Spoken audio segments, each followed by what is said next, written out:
So guys ये है इस सीरीज की 5th वीडियो और आज हम देखेंगे इसमें स्टैटिक, रिकर्शन, फंक्शन और ग्लोबल और लोकल वेरिएबल के जो इंपॉर्टेंट क्वेश्चन हैं जो आपके इंटरव्यूज में भी पूछे जाते हैं, सीटेक में पूछे जाते हैं, उसके बारे में।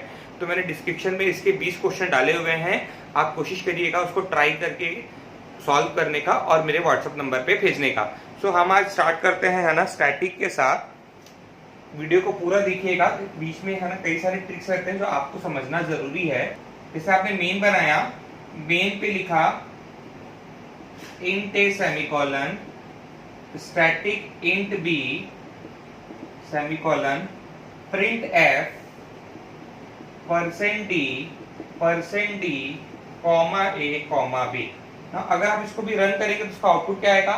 इसमें ए का वैल्यू आएगा गार्बेज, क्योंकि आपने यहाँ पे क्या किया है, जो वेरिएबल इसके लोकल वेरिएबल और लोकल वेरिएबल की डिफॉल्ट वैल्यू जब आप कोई वैल्यू डालोगे उसमें क्या रहता है? गार्बेज रहता है। वहीं पे इस बी की वैल्यू क्या होगी? 0। अगर आपने सामने स्टैटिक क्वालिफायर लगा दिया तो स्टैटिक वेरिएबल की डिफॉल्ट वैल्यू क्या हो जाती है? 0 हो जाती है। नेक्स्ट जो मेरा प्रोग्राम है, ये सारे प्रोग्राम्स काफी इंपॉर्टेंट है आपके इंटरव्यू के एमसीक्यू राउंड के लिए। जैसे आपने यहाँ पे एक फंक्शन बनाया void show, यहाँ पे लिखा आपने int a equal to 4 a plus plus post increment use किया और आपने printf यहाँ पे किया a का वैल्यू। डिस्क्रिप्शन में 20 क्वेश्चन है, आप उसको प्लीज सॉल्व करिएगा, आपकी प्लेसमेंट और सीटेक के लिए काफी हेल्पफुल है। तो यहाँ पे आपने क्या किया, अब ना यहाँ से शो को कॉल किया आपने 3 बार। अब इसका आउटपुट क्या आएगा? देखिए इसका आउटपुट क्या आएगा, यहाँ से आपने शो को कॉल किया है तो यहाँ से शो पे जंप करेगा, a की वैल्यू कितनी होगी? 4, फिर a प्लस प्लस होगी, कितना हो जाएगा? 5। प्रिंट क्या होगा? 5। अब यहाँ पे आपने फिर से शो को कॉल किया है तो 6 आना चाहिए, बट जब ये शो फिर से कॉल होगा तो a की वैल्यू वापस 4 हो जाएगी, बार बार इनिशियलाइज होगा, 4 होगा फिर 5 होगा और फिर 5 प्रिंट होगा। और फिर अगर मैं इसको शो को कॉल करूंगा तो फिर ये क्या होगा? 4, 5 और फिर 5। तो आपको रिजल्ट क्या मिलेगा? 5, 5, 5। लेकिन अगर मैं इसे थोड़ा सा चेंज कर देता हूँ, इसको मैं बना देता हूँ अब स्टैटिक। अब आपको आउटपुट बताना है कि अब इसका क्या आएगा। जैसे मैंने यहाँ पे लिख दिया static int a equal to 4। अब इसका आउटपुट क्या आएगा? अब इसका आउटपुट आएगा 5, 6, 7। क्यों? अगर आपने स्टैटिक लगा दिया ना तो वो अपनी पुरानी वैल्यू को परसिस्ट रखता है और एक ही बार इनिशियलाइज होता है। यानी जब पहली बार कॉल होगा तो a का वैल्यू कितना हो जाएगा? 4, फिर कितना हो जाएगा? 5 और यहां से क्या प्रिंट करेगा? 5। अब जब दोबारा कॉल होगा, क्योंकि सामने स्टैटिक लगाया है तो ये फिर से इनिशियलाइज नहीं होगा, सिर्फ एक ही बार इनिशियलाइज होता है। तो अब ये क्या हो जाएगा? बढ़के 6 हो जाएगा और 6 को प्रिंट करेगा। फिर जब वापस जाएगा तो फिर अब जो लास्ट वैल्यू थी 6, जो परसिस्ट करके रखा था 6, उसमें +1 करके 7 करेगा और यहाँ से 7 प्रिंट करेगा। तो स्टैटिक जो होता है वो सिर्फ एक बार इनिशियलाइज होता है। नेक्स्ट जो हमारा क्वेश्चन है,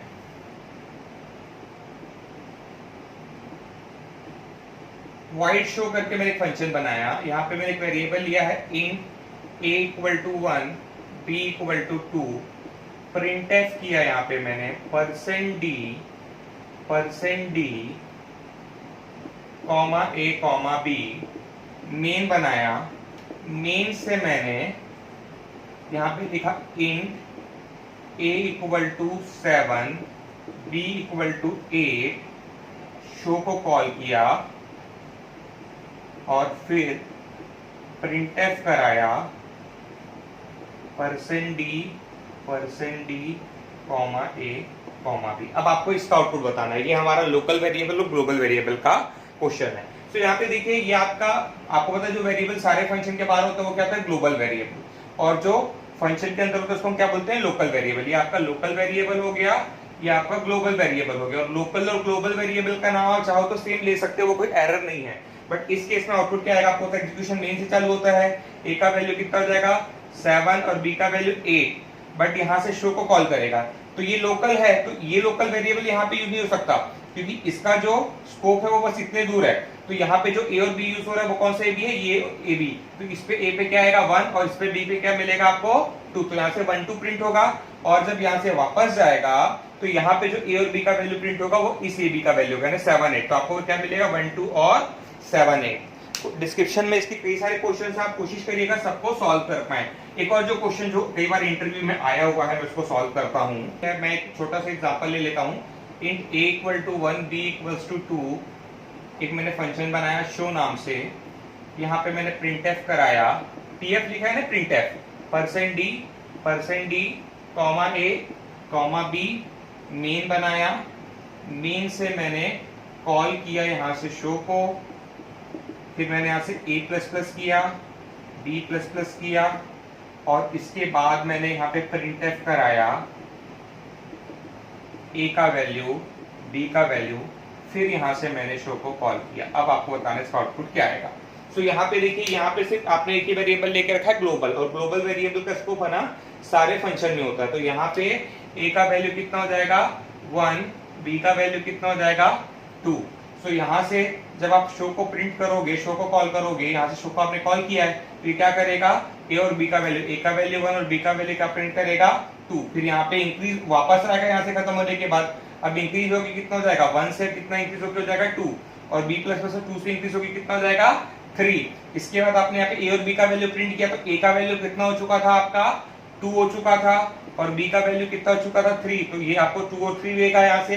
फिर इसके बाद यहाँ से शो फिर से कॉल होगा, जब शो फिर से कॉल होगा तो फिर a और b का वैल्यू यानी 2 और फिर प्रिंट होगा। तो रिजल्ट क्या आएगा आपके पास आएगा 1 2 2 3 और 2 3।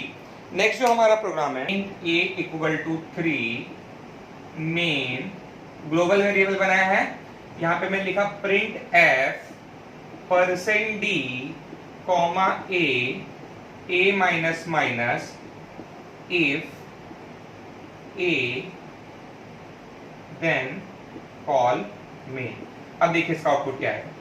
अगर मैं इसको भी रन करता हूं तो आपको पता है a का वैल्यू कितना है 3 है, यहां से मेन कॉल हुआ, a का वैल्यू यानी 3 प्रिंट हुआ, डिक्रीज होगी कितना हो गया 2 हो गया, और यहाँ पे क्या बना 2। जीरो को छोड़ के हर चीज क्या होती है ट्रू होती है, तो ये 2 क्या बना ट्रू बना, तो ट्रू बना तो यहाँ से क्या हो गया मेन वापस कॉल हुआ। ये रिकर्शन का प्रोग्राम है आपका, फिर से मेन कॉल हुआ, तो जब ये मेन वापस कॉल होगा तो क्या करेगा a का वैल्यू डिक्रीज होगी कितना हो चुका है 2, तो 2 प्रिंट करेगा, और यहाँ पे 1 माइनस होगी कितना हो जाएगा आपका 1 हो जाएगा। फिर 1 का मतलब क्या होता है ट्रू, तो ट्रू होता है तो वापस से मेन कॉल होगा। अब यहाँ से क्या प्रिंट होगा a का वैल्यू यानी 1 प्रिंट होगा, और ये डिक्रीज होगी कितना हो जाएगा 0 हो जाएगा, और 0 का मतलब क्या होता है फॉल्स, तो फॉल्स हो गया, तो फिर मेन कॉल नहीं होगा, यहाँ से प्रोग्राम क्या हो जाएगा आपका एंड हो जाएगा। तो आपको रिजल्ट क्या मिला 3 2 और 1। अगर मैं इस प्रोग्राम में थोड़ा सा चेंज कर दूं, इसका तो 3 2 1 है, अब मैं अगर इसको थोड़ा सा चेंज क्या करता हूं, मैंने बस ये चेंज किया कि ये जो मेरा वेरिएबल है इसको मैंने मेन के अंदर कर लिया int a = 3, int a = 3, और अब आपको बताना इसका आउटपुट क्या आएगा। अब इसका आउटपुट क्या आएगा इनफाइनाइट लूप। देखिए बस जब मैंने ग्लोबल को लोकल कर दिया तो इनफाइनाइट लूप इसका आउटपुट आया। कैसे देखिए, a का वैल्यू कितना है 3 है, अब यहाँ पे क्या प्रिंट हुआ 3 प्रिंट हुआ, माइनस होगी कितना हो गया मेमोरी पे 2 हो गया, 2 का मतलब ट्रू, तो यहां से अगर मेन फिर से कॉल होगा, अगर मेन फिर से कॉल होगा तो a का वैल्यू वापस से कितना हो जाएगा 3, बार बार इनिशियलाइज होता है क्योंकि ये है ना लोकल वेरिएबल है, बार बार इनिशियलाइज होता है, तो a का वैल्यू वापस से 3 हो जाएगा, a का वैल्यू वापस 3 प्रिंट होगा, फिर 2 हो जाएगा, 2 का मतलब ट्रू है तो फिर मेन कॉल होगा, फिर 3 2, तो ये इस बार इनफाइनाइट लूप को आपको प्रोड्यूस करेगा, तो इसका आउटपुट आएगा इनफाइनाइट लूप। अगर मैं इसमें थोड़ा चेंज करता हूं, मैं इसमें और थोड़ा सा चेंज कर देता हूं, मैंने यहां पे लिख दिया स्टैटिक int a = 3। अब इसका आउटपुट क्या आएगा, अगर आपने यहाँ पे स्टैटिक int a = 3 लिख दिया तो अगेन आउटपुट मिलेगा 3 2 1। क्यों, क्योंकि स्टैटिक मैप होते सिर्फ एक ही बार इनिशियलाइज होता है, a का वैल्यू कितना हो जाएगा 3, फिर यहाँ से a का वैल्यू प्रिंट होगा यानी 3 प्रिंट होगा, माइनस होके 2 हो जाएगा, और 2 का मतलब ट्रू है, तो ट्रू है तो मेन वापस कॉल होगा, 0 को छोड़ के ट्रू होता है, तो यहाँ पे ये है ना वापस कॉल होगा। जब ये वापस कॉल होगा तो ये फिर से इनिशियलाइज नहीं होगा क्योंकि मेरे पता है स्टैटिक सिर्फ एक बार इनिशियलाइज होता है।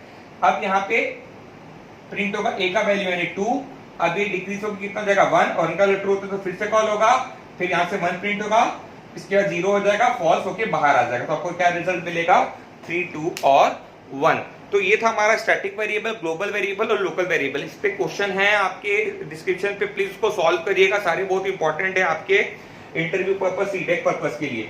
नेक्स्ट जो है अब आपको मैं बताता हूं थोड़ा सा रिकर्शन के बारे में।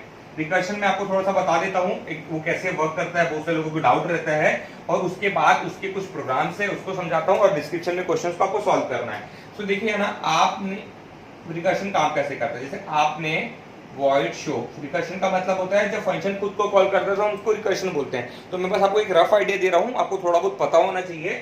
तो यहाँ पे मैंने वॉइड शो बनाया, यहाँ पे मैंने लिखा इंट ए, मेन बनाया, यहां से मैंने शो को कॉल किया, यहां से मैंने ए का वैल्यू भेजा सपोज 1, यहां पे मैंने लिखा if A equal 3 return semicolon, फिर यहां पे मैंने प्रिंट एफ कराया, प्रिंट एफ %d कॉमा ए, और यहां से जब मैंने शो को कॉल किया तो यहां से मैंने भेजा a माइनस a प्लस 1। अब आपको बताना है इसका आउटपुट क्या आएगा।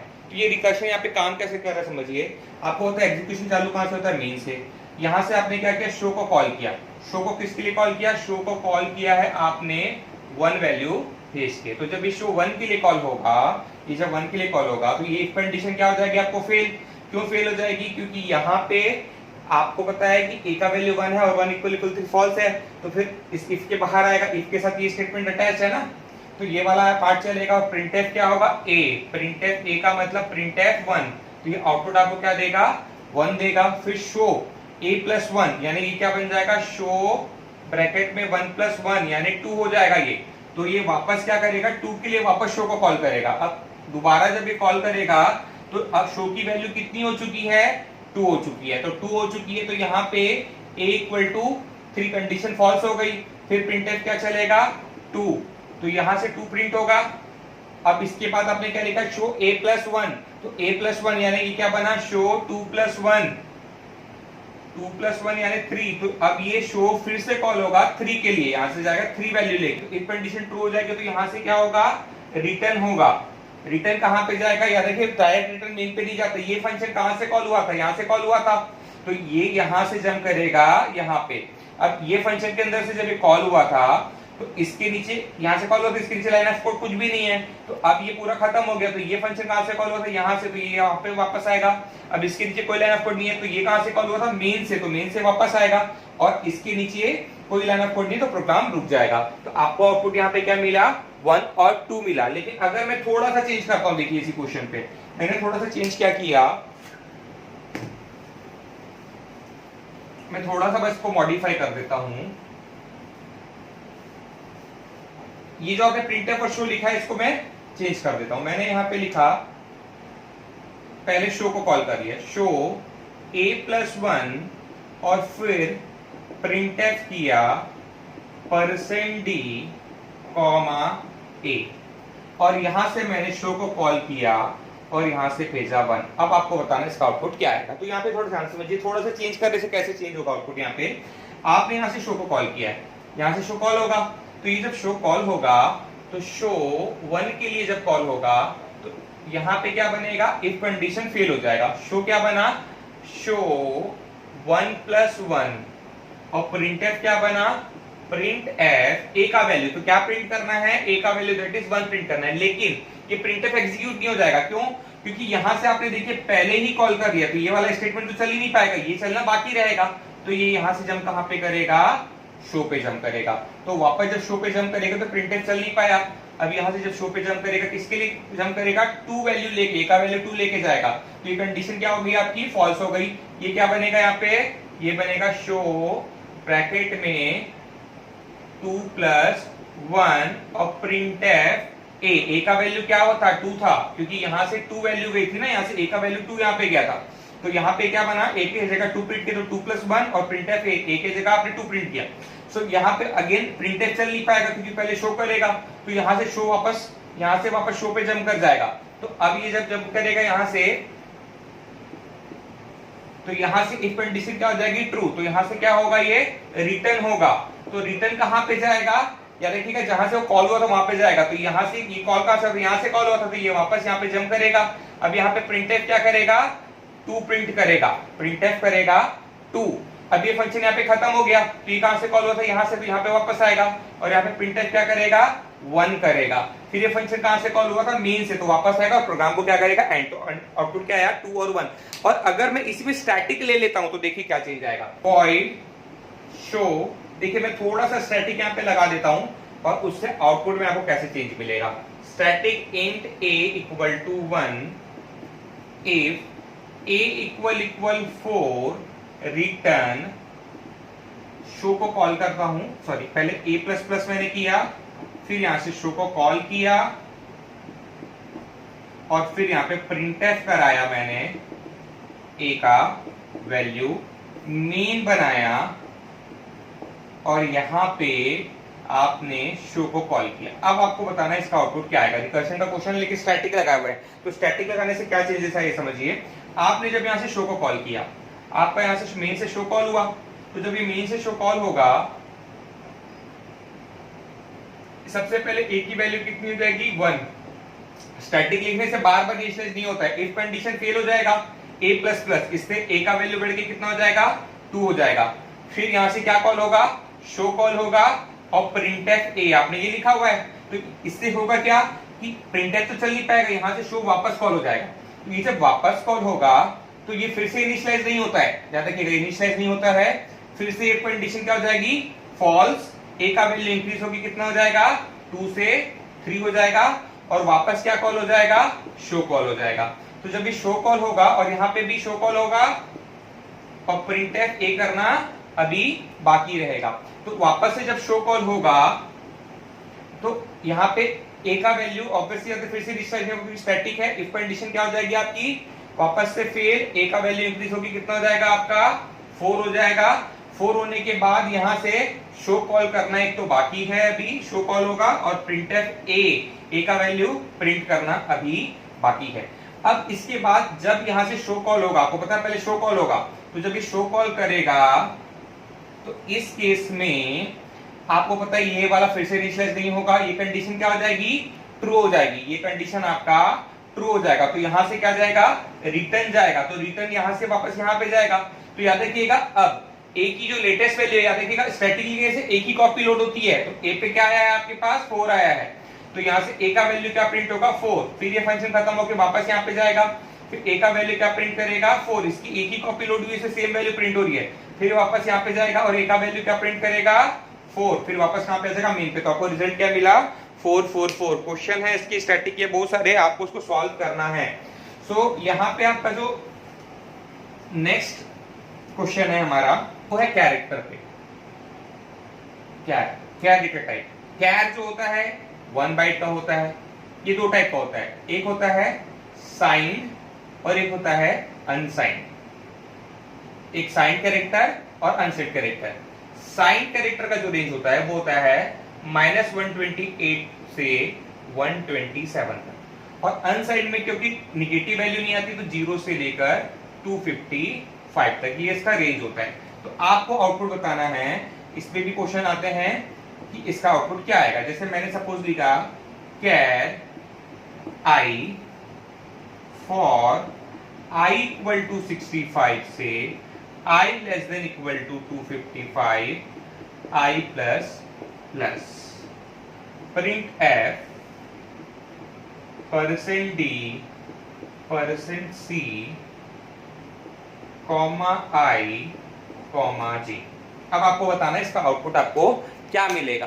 तो मेरे को पहले क्लास में ये लग रहा है कि यार यहाँ पे तो i का वैल्यू प्रिंट होगा, है ना। कैर को आप अगर % से प्रिंट करेंगे तो वो ऑब्वियसली होता है इंटीजर वैल्यू प्रिंट कर सकता है, उसमें कोई दिक्कत नहीं है। तो यहाँ पे आपने सॉरी ये दोनों i लिखा है मैंने, तो आपको बताना है इसका आउटपुट क्या आएगा। तो यहाँ पे क्या है ऐसा ना, मेरे को पहले क्लास में ये लग रहा है कि इसका आउटपुट 65 66 अप टू 255 266 में फेल हो जाना चाहिए, बट आपको पता है कैरेक्टर का रेंज क्या होता है। देखिए बाय डिफॉल्ट आपने यहाँ पे कुछ भी नहीं लिखा, तो बाय डिफॉल्ट साइंड इंटीजर होता है जिसका रेंज क्या होता है -128 से 127। तो होगा क्या इस केस में, देखिए जब ये 65 है तो ये क्या प्रिंट करेगा, %d से प्रिंट करेगा 65 और %c से क्या प्रिंट करेगा, इस ASCII वैल्यू का कैरेक्टर दैट इज a। 65 का आपको पता है जो कैरेक्टर होता है ASCII वैल्यू में होता है a। फिर ये लूप चलेगा, ये हो जाएगा 66 और b, ऐसे चलते चलते चलते कहां तक जाएगा, अप टू 127 तक जाएगा, क्योंकि इसका जो रेंज है वो कहां से कहां तक है, 128 से चालू होता है, कम होते होते बढ़ते बढ़ते बढ़ते बढ़ते जाता है 127 तक जाता है। अब 127 होने के बाद जब ये i प्लस प्लस होगा तो ये 128 नहीं होगा, क्योंकि अब इसकी रेंज के बियॉन्ड हो गया, 127 तक तो आ गया, तो ये जो भी कैरेक्टर था वो कैरेक्टर तो प्रिंट भी होते रहेंगे। सो यहाँ पे अब जब ये जाएगा तो i प्लस प्लस होगी, कितना हो जाएगा ये, अभी हो जाना चाहिए था 128, लेकिन जब ये 128 होगा तो इस केस में 128 होने के केस में आपको पता है ये इसके बियॉन्ड हो गया, तो यहां से कहां पे जंप कर जाएगा, ये जंप कर जाएगा नेगेटिव साइड में। जब आप रेंज क्रॉस कर देते हो ना तो ये सर्कल हो जाता है, ये यहां से जाता है और इधर अगर आप इधर पे -120 रेंज करोगे तो वापस घूम के यहाँ पे आ जाएगा, ऐसे घूमता रहता है। सो यहाँ पे क्या होगा, जैसे ही 128 हो गया तो कहां पे चलेगा, नेगेटिव साइड में, तो -120 लेस देन 25 अगेन ट्रू है, तो अभी क्या प्रिंट कर देगा, -128 और इसका जो भी कैरेक्टर रिप्रेजेंट करने के लिए होगा वो प्रिंट हो जाएगा। फिर ये -127, फिर ये माइनस होते होते होते कहां, फिर ये बढ़ते बढ़ते बढ़ते वापस 127 में आएगा और फिर -128 हो जाएगा।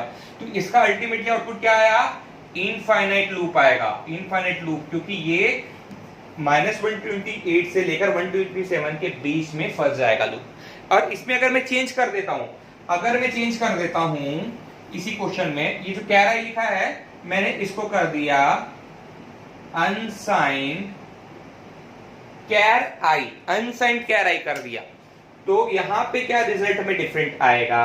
देखिए अगर आप इसको भी रन करके देखेंगे तो इस केस में अगेन हमको लग रहा है क्योंकि अनसाइंड इंटीजर है तो इसका रेंज क्या होता है 255 तक, तो 255 तक जाना चाहिए, बट यहां पे भी आउटपुट आपको क्या मिलेगा, इसका भी आउटपुट आपको मिलेगा इनफाइनाइट लूप।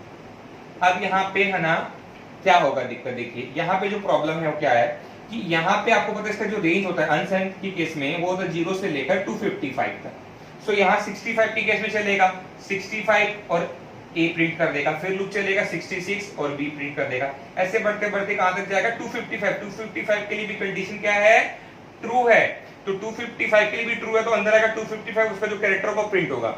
लेकिन अब जब i++ होगा तो 256 नहीं होगा, क्योंकि ये आपको पता है इसका रेंज 255 तक है, तो 256 जैसे ही होगा, 256 होना चाहिए था लेकिन होगा क्या, वापस क्या बन जाएगा, 256 की जब बारी आएगी तो वापस क्या बन जाएगा, 0 हो जाएगा, क्योंकि राउंड होता रहता है, 0 से 255 में ही घूमेगा हमेशा, ठीक है। तो 256 जैसे ही हो गया तो वो किस साइड पे चले गया, 0 चले गया, तो 256 हो नहीं सकता, राउंड होगी कितनी होगी वैल्यू 0, और 0 के लिए कंडीशन क्या हो गई, वापस ट्रू हो गई, तो ट्रू हो गई तो अंदर आया क्या प्रिंट किया 0 और उसको रिप्रेजेंट करने के लिए जो कैरेक्टर है, तो अल्टीमेटली कब तक चला, इनफाइनाइट लूप तक चला, इसका आउटपुट भी आएगा इनफाइनाइट लूप।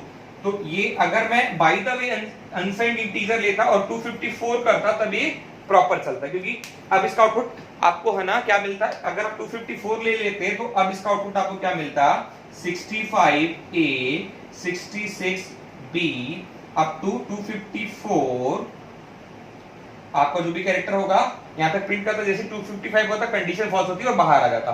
तो आई होप ये सारे जो मैंने क्वेश्चन सॉल्व किए ये आपको समझ आया होगा। इसके बेसिस में आपके अटैचमेंट में क्वेश्चंस है उसको प्लीज सॉल्व करिए, और अगर आपको कोई भी डाउट है तो मेरे व्हाट्सएप नंबर पे मेरे को भेजिए, मैं आपको है ना उसका आंसर प्रोवाइड करूंगा। और एक और चीज, अगर आपको ये वीडियो अच्छा लगा तो प्लीज अपने दोस्तों के साथ इसको शेयर करिए, जो बच्चे 8th सेमेस्टर में हैं उनके साथ शेयर करिए, और जो बच्चे सीडेक के साथ वर्क कर रहे हैं उनको भी सेंड करिए। Thank you so much.